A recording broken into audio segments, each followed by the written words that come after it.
بسم اللہ الرحمن الرحیم الحمد للہ رب العالمین والعاقبۃ للمتقین والصلاة والسلام علی اشرف الانبیاء والمرسلین وعلی آلہ واصحابہ اجمعین اما بعد۔ کل ہم نے اسماء مبنیات میں سے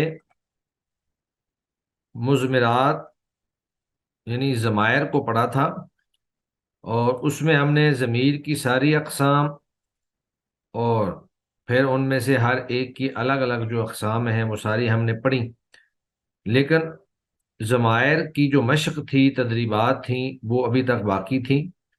آج ہم سب سے پہلے وہ تدریب انشاءاللہ حل کریں گے، اس کے بعد جو ہے ہم آگے انشاءاللہ پڑھیں گے۔ ضمائر کے اندر ہم نے یہ بات پڑھی تھی کہ ضمیر جو ہے یہ محلاً مرفوع بھی ہوتی ہے، منصوب بھی ہوتی ہے اور مجرور بھی ہوتی ہے۔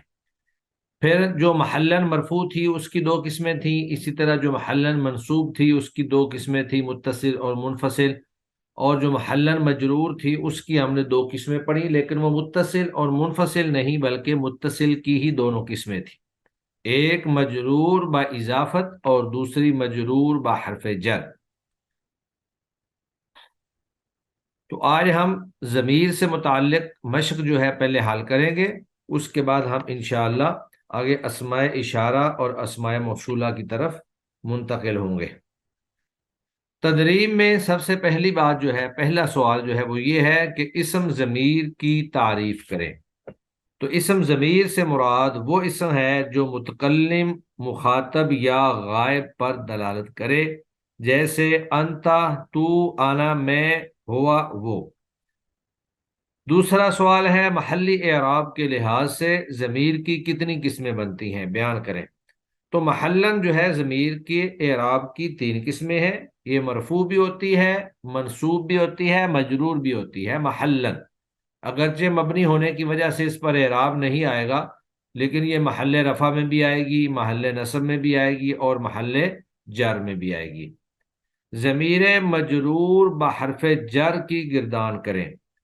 تو ضمیر مجرور بحرف جر میں لی، لنا، اسی طرح لقا، لقما، لقم، لکی، لقما، لکنا، لہو، لہما، لہم، لہا، لہما، لہن، یعنی جتنے فعل کے صیغے ہوتے ہیں اتنی ہی ضمیریں ہوتی ہیں، اور ان ضمیروں کے شروع میں اگر حرف جر لگا دیا جائے تو وہ ضمیر مجرور بحرف جر کی گردان بن جاتی ہے، جیسا کہ ہم پڑھ چکے ہیں۔ چوتھا سوال یہ ہے کہ مندرجہ ذیل آیات اور جملوں میں استعمال ہونے والی ضمیروں کو پہچانیں اور ان کی قسم کا تعین کریں۔ جی، سب سے پہلا جملہ ہے وَلَا خَوْفٌ عَلَيْهِمْ، اور نہ تو کوئی خوف ہوگا ان پر، وَلَا هُمْ يَحْزَنُونَ، اور نہ ہی وہ غمگین ہوں گے۔ تو اس آیت مبارکہ کے اندر دو ضمیریں استعمال ہوئی ہیں۔ پہلی ضمیر جو ہے وہ علیہم میں ہم کی ضمیر ہے، تو یہ ہم جو ہے یہ ضمیر ہے اور علی حرف جر اس پر داخل ہے، تو یہ ضمیر جو ہے ضمیر مجرور بحرف جر ہوگی۔ ہم، علیہم میں ہم جو ہے ضمیر مجرور بحرف جر، اور آگے ہے وَلَا هُمْ يَحْزَنُونَ، اور نہ ہی وہ غمگین ہوں گے۔ تو یہاں ہم کی ضمیر جو ہے یہ ضمیر مرفوع ہے اور منفصل ہے، ضمیر مرفوع منفصل، ضمیر مرفوع منفصل، اور ضمیر مرفوع منفصل ہم نے پڑھی ہیں ہوا، ہما، ہم، ہیا، ہما، ہن، اسی طرح انتا، انتما، انتم، انتی، انتما، انتن، انا، نحن۔ تو علیہم کی ضمیر ضمیر مجرور بحرف جر ہوئی، اور ہم کی ضمیر ضمیر مرفوع منفصل ہوئی۔ اس کے بعد اگلی آیت مبارکہ ہے ایاک نعبد و ایاک نستعین، صرف تیری ہی ہم عبادت کرتے ہیں اور تجھ ہی سے مدد مانگتے ہیں۔ تو اس میں جو ایاک ہے یہ دونوں جگہ پر ایک ہی ضمیر استعمال ہوئی ہے، اور یہ ضمیر منصوب ہے، یعنی یہ مفعول کی ضمیر ہے۔ اصل میں نعبد جو ہے فعل بفاعل مؤخر ہے اور ایاک مقدم ہے ضمیر، یہ اس کا مفعول ہے۔ تو یہ ضمیر منصوب منفصل ہے، جس طرح کہ ہم نے پڑھا ایاک، ایاکما، ایاکم، ایاکی، ایاکما، ایاکنا، ضمیر منصوب منفصل، دونوں ہی ضمیر منصوب منفصل ہیں، پہلا ایاک بھی اور دوسرا ایاک بھی۔ اس کے بعد آگے آیت مبارکہ ہے نحن نرزقہم و ایاکم، نحن ہم رزق دیتے ہیں، ہم ان کو، و ایاکم اور تمہیں بھی۔ یہاں پر تین ضمیریں جو ہیں وہ استعمال ہوئی ہیں۔ سب سے پہلے نحن ہے، تو نحن یہ ضمیر مرفوع منفصل ہے، نحن ضمیر مرفوع منفصل ہے۔ دوسری ضمیر ہے نرزقہم، ہم انہیں رزق دیتے ہیں، تو ہم جو ہے یہ ضمیر منصوب متصل ہے، ضمیر منصوب متصل، جس طرح کہ ناصرہ کا ناصرہما، ناصرہم پڑھا ہم نے۔ پھر آگے ہے وَإِيَّاكُمْ، واو کا عطف ڈال کے ایاکم، پھر دوبارہ ضمیر آ گئی، تو یہ بھی ضمیر منصوب ہے لیکن یہ منفصل ہے۔ ہوم جو ہے یہاں پر ضمیر منصوب متصل ہے، اور ایاکم جو ہے ضمیر منصوب منفصل ہے، دونوں مفعول کی ضمیریں ہیں۔ آگے آیت مبارکہ ہے وَهُوَ الْغَفُورُ الرَّحِيمُ، اور وہ اللہ بہت بخشنے والا، بہت رحم کرنے والا ہے۔ تو اس آیت مبارکہ میں ایک ہی ضمیر استعمال ہوئی ہے اور وہ ہے ہوا، تو یہ ہوا ہما ہم یہ ضمیر مرفوع منفصل ہے، ضمیر مرفوع منفصل۔ پھر آگے ہے نحن الذین بایعوا محمدا، ہم وہ لوگ ہیں جنہوں نے بیعت کی ہے محمد صلی اللہ علیہ وسلم سے۔ تو یہاں پر بھی دو ضمیریں ہیں، ایک ہے نحن، تو نحن جس طرح کہ ہم اوپر بھی پڑھ چکے ہیں، نحن گزرا ہے ضمیر مرفوع منفصل، یعنی فاعل کی یا مبتدا کی ضمیر جو منفصل ہے، ضمیر مرفوع منفصل۔ اور بایعوا میں یہ جو واو ہے یہ ضمیر پر دلالت کرتی ہے، اور یہ ضمیر مرفوع متصل ہے، بایعوا میں ضمیر مرفوع متصل ہے، جیسے نصرا نصرو کے اندر تھی۔ پھر آگے ایک جملہ ہے لنا مولا ولا مولا لکم، ہمارا تو دوست ہے اور تمہارا کوئی دوست نہیں ہے، تو اس میں ایک ضمیر ہے لنا، تو لنا جو ہے یہ ضمیر مجرور بحرف جر، لام حرف جر ہے، اور نا جو ہے یہ متکلم کی ضمیر ہے، لنا ضمیر مجرور بحرف جر، اور اسی طرح لقم میں بھی ضمیر مجرور بحرف جر۔ آگے جملہ ہے لعل لہ عذرا، شاید کہ اس کے پاس کوئی عذر ہو، وانت تلوم، اور آپ اس کو ملامت کر رہے ہیں۔ تو اس جملے کے اندر بھی دو ضمیریں ہیں، ایک لہو کی ضمیر ہے، تو یہ بھی ضمیر مجرور بحرف جر ہے، لام حرف جر ہے اور ہا ضمیر ہے۔ وانت، اور انت جو ہے یہ ضمیر مرفوع منفصل ہے، ضمیر مرفوع منفصل ہے۔ پھر آگے فرماتے ہیں السابقون هم الاولون، سبقت لے جانے والے وہ ہیں جو پہلے آئے ہیں، تو اس میں ہم ضمیر جو ہے یہ ضمیر مرفوع منفصل ہوئی۔ پھر آگے ایانا یریدون، وہ ہمیں چاہتے ہیں، تو یہ جیسے ایاک نعبد و ایاک نستعین میں ہم نے پڑھا، تو ایانا یہ ضمیر مقدم ہے اور یہ ضمیر منصوب ہے، اور اس کے ساتھ ساتھ یہ ضمیر منفصل ہے، ضمیر منصوب منفصل۔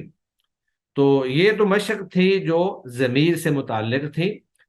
آگے ہم اسماء مبنیات میں سے دوسرا مبنی اسم جو ہے وہ اسماء اشارہ ہے، اسماء اشارات ہیں، یعنی جتنے بھی اسماء اشارہ ہیں وہ سارے کے سارے مبنی ہیں۔ جس طرح تمام کی تمام ضمیریں مبنی ہیں، اسی طرح تمام کے تمام اسماء اشارہ بھی مبنی ہیں اور اسماء موصولہ بھی مبنی ہیں۔ تو جس طرح کے نام سے معلوم ہو رہا ہے، اسماء تو اسم کی جمع ہے یعنی زیادہ نام، اور اشارات سے مراد اشارہ کرنے والے۔ جب بھی انسان کسی کی طرف اشارہ کرتا ہے تو وہ بے شک اشارہ قریب ہو یا اشارہ بعید ہو، دور کی طرف اشارہ کرنا ہو یا قریب کی طرف اشارہ کرنا ہو، تو اس وقت جو اسم استعمال کیا جائے گا اس کو اس میں اشارہ کہتے ہیں۔ تو اسماء اشارات، اسماء اشارات یعنی وہ اسماء جن سے کسی معین چیز کی طرف اشارہ کیا جائے۔ اب جس چیز کی طرف اشارہ کیا جاتا ہے اس کو مشار الیہ کہتے ہیں، مشار الیہ یعنی اس کی طرف اشارہ کیا گیا، مشار اشارہ کیا گیا علیہ اس کی طرف، تو جس چیز کی طرف اشارہ کیا جائے اس کو مشار الیہ کہیں گے، اور جس اسم کے ذریعے اشارہ کیا جائے اس کو اسم اشارہ کہیں گے۔ تو اسماء اشارات یعنی مبنی اسماء میں سے دوسرے اسماء اسماء اشارات ہیں۔ اس میں اشارہ سے مراد وہ اسم ہے جس سے کسی معین چیز کی طرف، اب وہ معین چیز جو ہے وہ انسان بھی ہو سکتا ہے، وہ کتاب بھی ہو سکتی ہے، وہ گاڑی بھی ہو سکتی ہے، وہ قلم بھی ہو سکتا ہے، وہ جاندار چیز بھی ہو سکتی ہے اور بے جان چیز بھی ہو سکتی ہے۔ تو آپ جس چیز کی طرف بھی اشارہ کر رہے ہیں اس کو مشار الیہ کہیں گے۔ تو اس میں اشارہ سے مراد وہ اسم ہے جس سے کسی معین شے کی طرف اشارہ کیا جائے، جس چیز کی طرف اشارہ کیا جائے اسے مشار الیہ کہتے ہیں۔ اب دور اور نزدیک کے لحاظ سے اس میں اشارہ کی مندرجہ ذیل تین قسمیں ہیں۔ دور اور نزدیک، یعنی اگر کوئی چیز دور پڑی ہے تو اس کے لیے الگ سے اسماء اشارہ استعمال ہوں گے، اور اگر کوئی قریب پڑی ہے تو اس کے لیے الگ سے اسماء اشارہ استعمال ہوں گے، اور اگر کوئی چیز زیادہ دور نہیں ہے، بالکل قریب بھی نہیں ہے، جس کو آپ کہہ لیں کہ متوسط، تو اس کے لیے الگ سے اسماء اشارہ جو ہیں وہ استعمال ہوں گے۔ اسماء اشارہ کی مندرجہ ذیل تین قسمیں ہیں۔ اس میں اشارہ قریب، یعنی وہ اس میں اشارہ جو قریب کی چیز کی طرف اشارہ کرنے کے لیے آئے۔ اسی طرح اس میں اشارہ بعید، وہ اس میں اشارہ جو دور کی چیز کی طرف اشارہ کرنے کے لیے استعمال کیا جائے، اور ایک ہے اس میں اشارہ متوسط، یعنی وہ اس میں اشارہ جو درمیانے فاصلے پر موجود چیز کی طرف اشارہ کرنے کے لیے استعمال کیا جائے۔ اگرچہ یہاں پر انہوں نے دونوں قسمیں ہی بیان کی ہیں، تو اس میں اشارہ متوسط یہاں پر بیان نہیں کیے، وہ انشاءاللہ جو ہماری کتاب قواعد النحو حصہ اول ہے اس کے اندر ہم انشاءاللہ پڑھیں گے۔ یہاں صرف اس میں اشارہ قریب اور بعید کا ذکر کیا جاتا ہے کیونکہ زیادہ تر یہی استعمال ہوتے ہیں۔ تو اس میں اشارہ قریب، اس میں اشارہ قریب وہ ہے جس کے ذریعے اس چیز کی طرف اشارہ کیا جائے جو قریب ہو۔ جیسے آدمی کہتا ہے ھذا القلم جدید، یہ قلم نیا ہے، تو جب قلم آپ کے ہاتھ میں ہو یا آپ کے بالکل پاس پڑا ہوا ہو تو آپ کہہ سکتے ہیں ھذا القلم جدید، یہ قلم جو ہے نیا ہے۔ یا کوئی کتاب آپ کے پاس پڑی ہو تو آپ کہہ سکتے ہیں ھذا الکتاب جدید، کہ یہ کتاب جو ہے یہ نئی ہے۔ یا ھذا الباب جدید، یہ دروازہ جو ہے یہ نیا ہے۔ ھذا الجدار جدید۔ تو پھر آگے جا کر مذکر اور مؤنث کے لیے الگ الگ اسماء اشارہ جو ہیں وہ استعمال ہوتے ہیں۔ اگر مذکر ہو واحد تو اس کے لیے ھذا، اور اگر مؤنث ہو تو اس کے لیے ھذہ۔ وہ نیچے پوری تفصیل موجود ہے، وہ ہم ابھی پڑھتے ہیں۔ تثنیہ کے لیے الگ اور جمع کے لیے الگ۔ اس کے بعد دوسرا اس میں اشارہ ہے، اس میں اشارہ بعید۔ تو اس میں اشارہ بعید وہ ہے جس کے ذریعے اس چیز کی طرف اشارہ کیا جائے جو دور ہو۔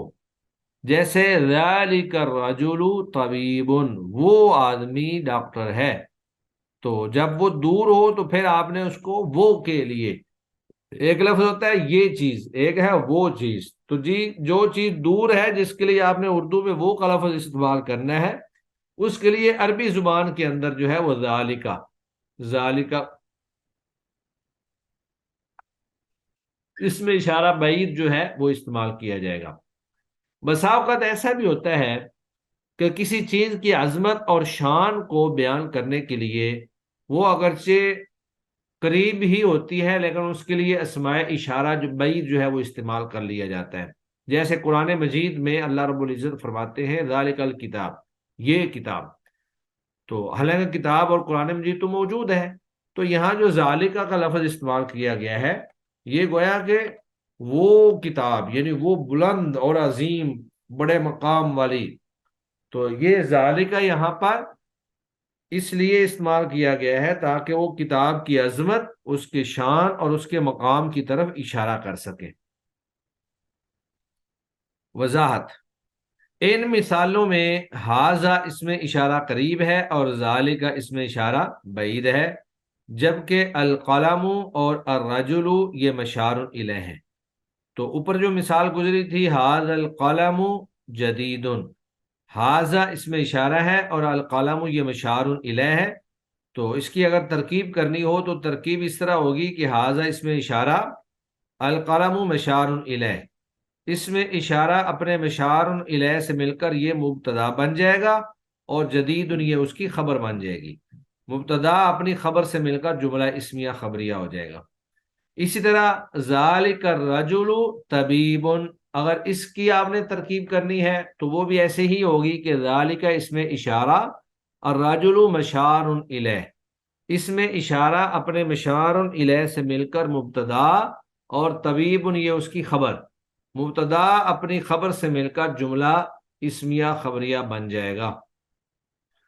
اس کے بعد پھر آگے ٹیبل کی شکل میں اسماء اشارہ کی مکمل تفصیل جو ہے وہ یہاں بیان کی گئی ہے کہ اسماء اشارہ قریب کون کون سے ہیں اور بعید کون کون سے ہیں، ان میں سے پھر مذکر کے لیے کون استعمال ہوتے ہیں اور مؤنث کے لیے کون سے استعمال ہوتے ہیں، اور پھر واحد تثنیہ جمع اور واحد تثنیہ جمع مذکر اور واحد تثنیہ جمع مؤنث، ان میں کون کون سے استعمال ہوتے ہیں۔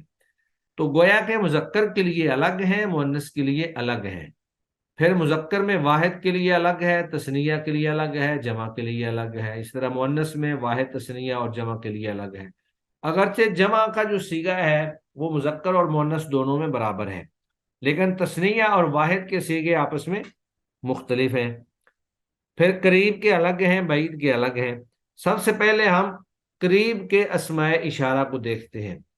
تو مذکر میں واحد مذکر کے لیے ہاذا، ہاذا جو ہے وہ اس میں اشارہ استعمال ہوگا، ہاذا، ہاذا القلم، اور تثنیہ مذکر کے لیے ہاذانی اور ہاذینی۔ تو یہ جو ہاذینی ہے یہ اس کی نسبی اور جری حالت ہے، چونکہ ہاذانی تثنیہ ہے تو تثنیہ کی نسبی اور جری حالت یا ما قبل مفتوح کے ساتھ آتی ہے، تو یہ اس کی نسبی اور جری حالت ہے۔ اس کے بعد آگے پھر جمع ہے، تو جمع کے لیے ہا الائی، ہاذا، ہاذانی، ہاذینی، ہا الائی، اس طرح کر کے پوری گردان بن جائے گی۔ پھر آگے مؤنث ہے، تو مؤنث کے لیے ہاذہی، ہاتانی، ہاتینی، ہا الائی۔ ہاذہی مؤنث واحد مؤنث کے لیے ہے، ہاتانی اور ہاتینی تثنیہ کے لیے، اس میں ہاتانی جو ہے رفیع حالت اور ہاتینی نسبی اور جری حالت، اور ہا الائی جو ہے یہ اس کی جمع ہے۔ اس کے بعد ہے بعید، اشارہ بعید۔ اشارہ بعید میں مذکر کے لیے، واحد مذکر کے لیے ذالکا، اور تثنیہ کے لیے ذانکا، اور جمع کے لیے اولالکا اور اولائکا۔ جب اسی طرح مؤنث جو ہے، مؤنث میں تل کا واحد مؤنث کے لیے اور تانکا تثنیہ مؤنث کے لیے، اور جمع کے لیے اولالکا اور اولائکا۔ تو یہ ہے اسماء اشارات جو کسی معین چیز کی طرف اشارہ کرنے کے لیے، وہ قریب ہو یا بعید ہو، اس کی طرف اشارہ کرنے کے لیے استعمال کیے جاتے ہیں، اور یہ سارے کے سارے اسماء جو ہیں یہ مبنی ہے۔ اس کے بعد پھر آگے ہیں اسماء موصولہ۔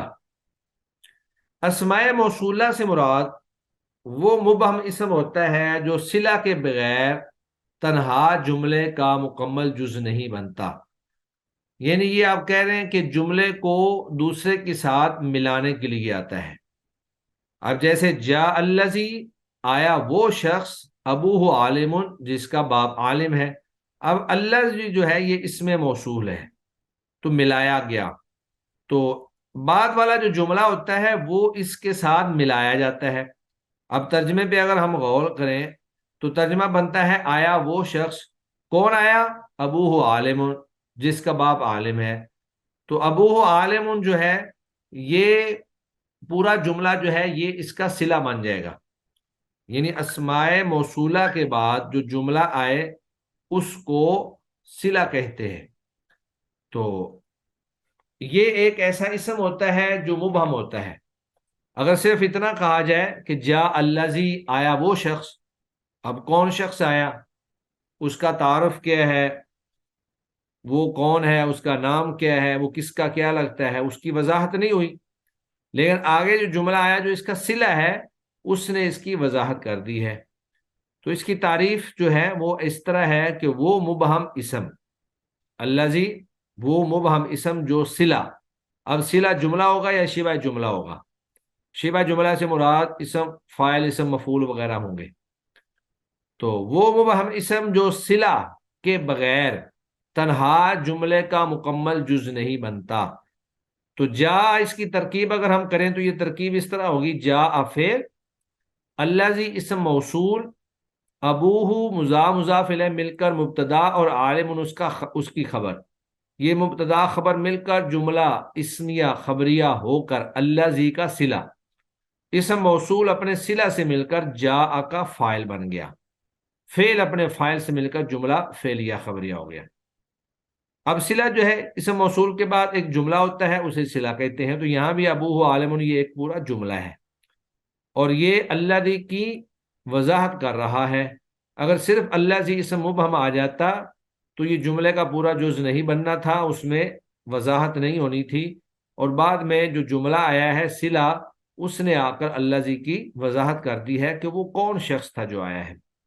وضاحت، مذکورہ مثال میں الذی اسم موصول ہے اور ابوہ عالم، ابو مضاف، ہو ضمیر مضاف الیہ، مضاف الیہ میں کر مبتدا، عالم اس کی خبر، مبتدا خبر مل کر جملہ اسمیہ خبریہ، یہ پورا جملہ ہے۔ تو مذکورہ مثال میں الذی اسم موصول اور ابوہ عالم، یہ جملہ جو اس کا صلہ ہے۔ اب اسماء موصولہ جو ہیں وہ بھی مذکر اور مؤنث کے لیے الگ الگ استعمال ہوتے ہیں، پھر مذکر میں واحد کے لیے الگ، تثنیہ کے لیے الگ اور جمع کے لیے الگ، اور مؤنث میں بھی واحد، تثنیہ اور جمع کے لیے الگ الگ۔ مذکر میں ہے الذی، اللذانی، اللذینی، یہ جو زینی ہے یہ اس کی نسبی اور جری حالت ہے تثنیہ کی، اصل اللذانی ہی ہے۔ تو الذی واحد مذکر کے لیے، اللذانی، اللذینی تثنیہ مذکر کے لیے، اور اللذین جمع مذکر کے لیے۔ جبکہ مؤنث میں واحد کے لیے اللتی اور تثنیہ کے لیے اللتانی، اللتینی، یہ اللتینی بھی اس کی نسبی اور جری حالت ہے، اور جمع کے لیے اللاتی، اللواتی، اللائی، اللاتی، اللواتی اور اللائی۔ دو تین اور بھی ہیں جو یہاں پر انہوں نے بیان نہیں کیے، وہ آپ اپنے پاس لکھ لیں، ما، من، این اور ایتن، ما، من، این اور ایتن، وہ بھی اسماء موصولہ ہیں جو مختلف مقامات پر جو ہیں وہ عربی زبان کے اندر استعمال ہوتے ہیں۔ تو گویا کہ اسماء موصولہ جو ہیں یہ بھی مذکر کے لیے الگ ہیں، مؤنث کے لیے الگ ہیں، پھر مذکر میں واحد تثنیہ جمع کے الگ الگ ہیں، مؤنث میں بھی واحد تثنیہ جمع کے الگ الگ ہیں۔ اور ما، من، این، ایتن، یہ چار اسماء موصولہ جو ہیں یہ یہاں پر بیان نہیں کیے گئے، یہ بھی آپ اپنے پاس جو ہے وہ بکس کے اوپر لکھ لیں۔ تو آج کا ہمارا لیسن جو ہے وہ اسماء اشارات اور اسماء موصولات پر مبنی ہے۔ اسماء اشارہ سے مراد وہ اسماء ہوتے ہیں جو کسی معین چیز کی طرف اشارہ کرنے کے لیے استعمال کیے جاتے ہیں، جس چیز کی طرف اشارہ کیا جاتا ہے اسے مشار الیہ کہتے ہیں۔